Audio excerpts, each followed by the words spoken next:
O que você faria se descobrisse que o homem mais poderoso da história tinha um segredo que poderia mudar sua vida para sempre? Roma, 180 depois de Cristo. O homem mais poderoso do mundo acorda às 4 da manhã, não por obrigação, mas por um ritual secreto que moldou sua vida inteira. Marco Aurélio, imperador de 50 milhões de pessoas, fazia uma única pergunta que transformava completamente seu dia. Uma pergunta tão simples que parece óbvia, mas tão poderosa que mudou o curso da história. Hoje você vai descobrir qual era essa pergunta e como ela pode revolucionar sua vida a partir de amanhã. Mas antes, me conta nos comentários. Qual é a primeira coisa que você faz quando acorda? A resposta pode revelar muito sobre seu futuro. Marco Aurélio Antonino não nasceu para ser imperador. Filho de uma família aristocrática romana, ele preferia os livros às espadas, a filosofia às conquistas militares. Aos 17 anos, sua vida mudou para sempre quando o imperador Antonino Pio o adotou como sucessor. Imagine a pressão. Um jovem melancólico, apaixonado pelos ensinamentos estoicos, de repente se viu destinado a governar o maior império que o mundo já conheceu. 50 milhões de pessoas dependiam de suas decisões. Territórios que se estendiam da Bretanha ao Egito, da Alemanha ao norte da África. Quando finalmente assumiu o trono em 161, Marco Aurélio enfrentou uma realidade brutal. Roma estava em crise. Pragas devastavam as cidades, bárbaros atacavam as fronteiras, a corrupção corroía as instituições por dentro. Senadores tramavam contra ele, generais questionavam sua autoridade, e o povo murmurava sobre sua inexperiência militar. Muitos imperadores antes dele haviam sucumbido à loucura do poder ou se entregado aos prazeres da corte. Marco Aurélio poderia ter escolhido o mesmo caminho. Poderia ter se isolado no luxo do palácio, deixando outros governarem em seu nome. Mas ele fez uma escolha diferente. Uma escolha que começava todas as manhãs, às 4 horas, com um ritual que ninguém conhecia. O palácio imperial estava mergulhado no silêncio. Apenas o eco distante dos passos dos guardas pretorianos ecoava pelos corredores de mármore. Marco Aurélio levantava-se do leito, seus 40 anos pesando sobre os ombros que carregavam o destino de um império. Mas antes de vestir a toga imperial, antes de enfrentar as intrigas do Senado, antes de tomar decisões que poderiam mudar o curso da história, Marco Aurélio caminhava até a janela que dava para o Fórum Romano. Roma ainda dormia a seus pés.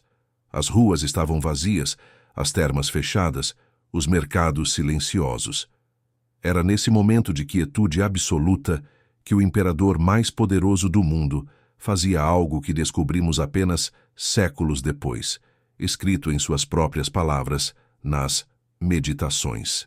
Ele sussurrava para si mesmo uma única pergunta. Uma pergunta que aprendera com seu mentor estoico, Epiteto, mas que transformou em algo profundamente pessoal. O que posso controlar hoje? Parece simples, não é?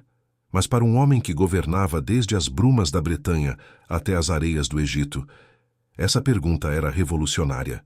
Marco Aurélio descobriu que, mesmo sendo o homem mais poderoso da Terra, havia muito pouco que ele realmente controlava.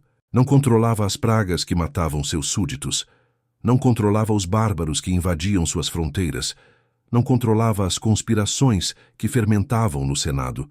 Não controlava nem mesmo a própria morte, que se aproximava lentamente através da doença que consumia seu corpo. Mas havia algo que ele controlava completamente: suas reações, suas decisões, seus pensamentos. E foi essa descoberta que transformou um jovem filósofo inseguro no maior imperador filósofo da história. O ano era 175. Marco Aurélio governava há 14 anos, quando recebeu a notícia que testaria sua filosofia pessoal da forma mais brutal possível. Seu filho Cômodo, herdeiro do trono, havia executado um senador romano sem julgamento, por puro capricho. A notícia chegou ao palácio numa manhã fria de inverno. Marco Aurélio estava em seus aposentos quando um mensageiro, visivelmente nervoso, lhe entregou o pergaminho com o selo imperial de Cômodo. O imperador leu em silêncio, e aqueles que estavam presentes relataram que seu rosto empalideceu. A raiva fervia em seu peito. O impulso natural era punir o filho publicamente, mostrar força, demonstrar que nem mesmo o herdeiro do trono estava acima da lei romana. O Senado esperava isso. O povo exigia isso. Sua própria honra parecia exigir isso. Marco Aurélio dispensou todos os presentes e ficou sozinho. Caminhou até sua janela, aquela mesma janela onde todas as manhãs fazia sua pergunta ritual. Mas desta vez não era de manhã. Era meio-dia, e Roma fervilhava de atividade lá embaixo. O que posso controlar hoje? A pergunta ecoou em sua mente como nunca antes. Ele não podia controlar o que Cômodo havia feito. Não podia controlar a reação do Senado. Não podia controlar os rumores que já se espalhavam pelas ruas de Roma. Não podia nem mesmo controlar a decepção que sentia como pai. Mas podia controlar como responderia. Podia escolher a justiça sobre a vingança, a sabedoria sobre a emoção, o ensino sobre a punição. Marco Aurélio mandou chamar Cômodo ao palácio, não para humilhá-lo diante da corte, mas para uma conversa privada entre pai e filho. Durante 3 horas, explicou que o poder sem sabedoria era tirania, que a força sem compaixão era brutalidade, que um verdadeiro líder serve ao povo, não o contrário. Essa conversa mudou Cômodo? Infelizmente, não completamente. A história mostra que ele se tornaria um dos piores imperadores de Roma. Mas mudou Marco Aurélio. Ele percebeu que não podia controlar o futuro de seu filho, mas podia controlar o exemplo que dava no presente. E agora eu quero saber sua opinião. Você acha que Marco Aurélio deveria ter punido o filho publicamente para dar exemplo? Ou a escolha dele de educar em privado foi a correta? Deixe a sua opinião nos comentários, porque isso vai influenciar como você aplicará a pergunta de Marco Aurélio na sua própria vida. Os anos seguintes testaram Marco Aurélio de formas que nenhum imperador havia enfrentado antes. A peste antonina, uma das piores pandemias da história antiga, devastou o império. Milhares morriam diariamente só em Roma. Ao mesmo tempo, tribos germânicas atravessavam o Danúbio em ondas sucessivas, ameaçando as províncias do norte. Marco Aurélio poderia ter fugido. Poderia ter se refugiado em uma vila segura no sul da Itália, deixando os generais lidarem com as crises. Muitos conselheiros sugeriram exatamente isso. Imperador, diziam, sua vida é mais valiosa que qualquer batalha. Mas todas as manhãs, mesmo nos acampamentos militares gelados do Danúbio, Marco Aurélio fazia a mesma pergunta: o que posso controlar hoje? Durante as campanhas militares, quando as chuvas torrenciais transformavam o acampamento em um lamaçal e os soldados murmuravam sobre deserção, Marco Aurélio não podia controlar o clima. Não podia controlar o moral das tropas, mas podia controlar sua própria atitude.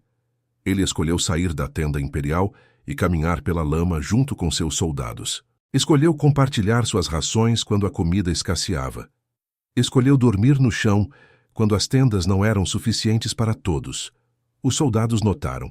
Começaram a chamá-lo de o imperador filósofo, não com ironia, mas com respeito genuíno. Homens que nunca haviam lido uma linha de filosofia começaram a entender que a verdadeira liderança não vem do poder, mas do exemplo. Quando a peste atingiu Roma com força total, matando até 5.000 pessoas por dia, Marco Aurélio permaneceu na cidade. Todas as manhãs, a mesma pergunta: o que posso controlar hoje? Não podia controlar a doença, mas podia controlar sua resposta a ela.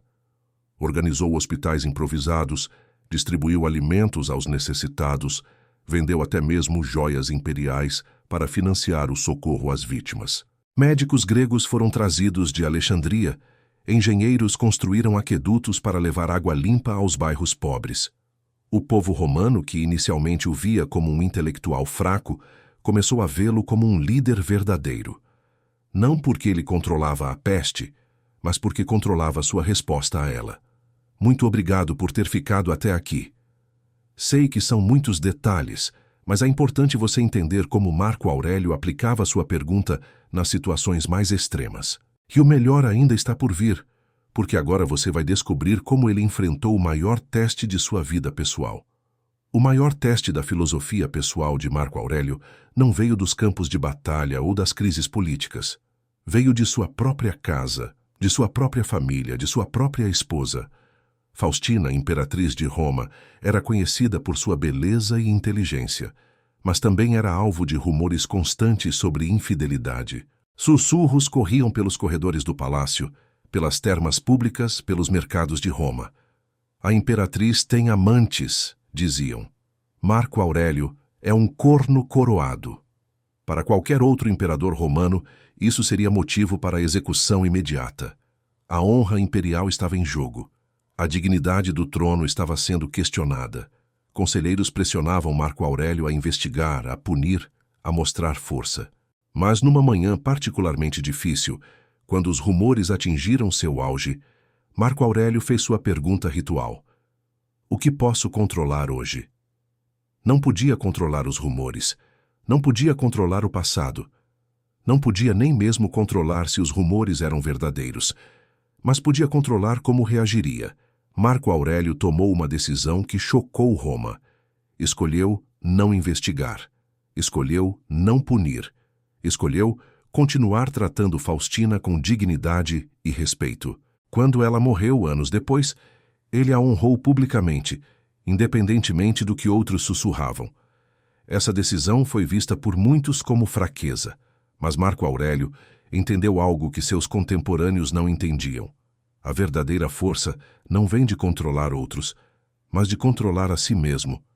Nos últimos anos de sua vida, quando a doença o consumia lentamente e ele sabia que a morte se aproximava, Marco Aurélio continuou fazendo a mesma pergunta todas as manhãs. O que posso controlar hoje? Não podia controlar quando morreria. Não podia controlar se seria lembrado. Não podia controlar o futuro do império que tanto amava. Mas podia controlar como viveria seus últimos dias. Marco Aurélio morreu em 180, nas fronteiras geladas do Danúbio, ainda cumprindo seu dever como imperador. Suas últimas palavras, segundo os historiadores, foram para seus generais. Não chorem por mim. Pensem na peste e na morte que ameaça tantos outros.